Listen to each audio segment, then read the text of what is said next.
Kalonzo.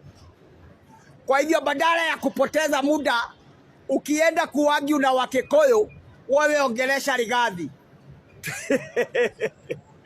Wakati Rigathi aliambia Wakikuyu ya kwamba serikali ni mbaya, ndio walianza kuona serikali ni mbaya. Na hata leo usiku Ruto akaongea na Rigathi. Rigathi aambie Wakikuyu serikali ni mzuri, utaanza kusikia wakisema serikali ni mzuri. Hawa Kenya hawa ni hivyo wanafikiriaga. Hata Wajaluo ndio walitengenezea William Ruto jina Zakayo. Jina Zakayo ilitoka kwa Wajaluo. Usifikiria ilitoka kwa Wakikuyu. Lakini wakati Raila tu aliona Ruto ni mzuri, Wajaluo sasa wanajiita Patrick Onyango Kiprotich. Wewe akia Mungu moja Kenya.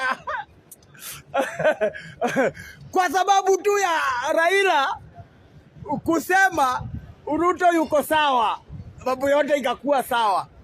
Watu ambao wanaonaga kidogo wanakuaga ni ngumu kidogo ni Wakamba. Wakamba hawakuagi ati upande ya Kalonzo 100%. Lakini hata nao ni hivyo tu. Sasa Matiang'i hawezi toboa.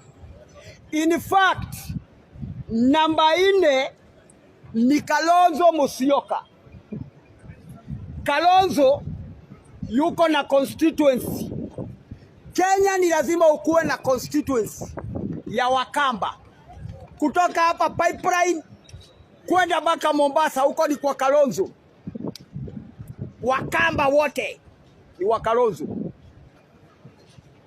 Na Kalonzo yuko na Nairobi.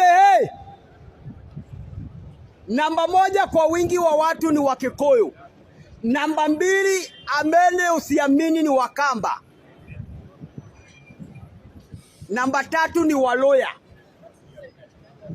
Kuna Waluya wengi.